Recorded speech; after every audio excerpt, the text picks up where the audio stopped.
ভাতার টাকা চলে যাচ্ছিল দুর্নীতির কালো হাতে। হ্যাঁ, লক্ষ্মীর ভান্ডার প্রকল্পে বড়সড় অনিয়মের অভিযোগ তুলে সিট গঠনের নির্দেশ দিলেন মুখ্যমন্ত্রী শুভেন্দু অধিকারী।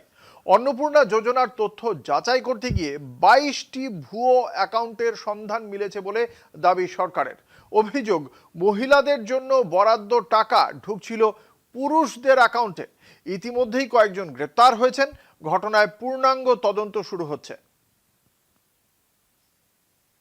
অন্নপূর্ণা যোজনা চালুর প্রক্রিয়ায় লক্ষ্মীর ভান্ডার প্রকল্পে একাধিক ভুয়ো অ্যাকাউন্টের সন্ধান পাওয়ার দাবি করলেন মুখ্যমন্ত্রী শুভেন্দু অধিকারী। সোমবার নবান্নের সাংবাদিক বৈঠকে তিনি জানান, তদন্তে এখনো পর্যন্ত 22টি ভুয়ো অ্যাকাউন্ট চিহ্নিত হয়েছে, যেখানে পুরুষদের নামে লক্ষ্মীর ভান্ডারের টাকা জমা পড়ছিল বলে অভিযোগ। কটা অ্যাকাউন্ট পাওয়া গেছে তারিকুল রহমানের,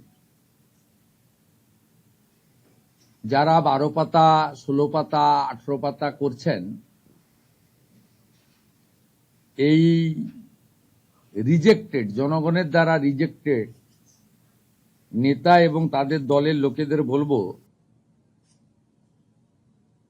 যে এই সংখ্যাটা কত হবে আমরা জানি না। অবৈধ অনুপ্রবেশকারীরা তো পাচ্ছেন, তার সাথে সাথে হাজার হাজার তৃণমূল কংগ্রেসের নেতা যারা মহিলা নন বা এই কর্মসূচির আওতায় আসেন না, তারা লক্ষ্মীর ভান্ডার লুট করেছেন, সেটা আমরা পেয়েছি। আমরা কাউকে ছাড়বো না। শুভেন্দু অধিকারী অভিযোগ করেন, পূর্বতন সরকারের আমলে প্রকল্পের সুবিধে নিয়ে অনিয়ম হয়েছে। তার কথায়, প্রকৃত মহিলা উপভোক্তাদের বদলে অন্য ব্যক্তিদের অ্যাকাউন্টে টাকা পৌঁছেছে। দোষীদের বিরুদ্ধে কঠোর ব্যবস্থা নেওয়া হবে বলেও তিনি জানান। ডিফলকেশন আছে, মানি লন্ডারিং এও এদের কেসকে ট্রান্সফার করার জন্য আমরা ডাইরেকশন দিয়েছি।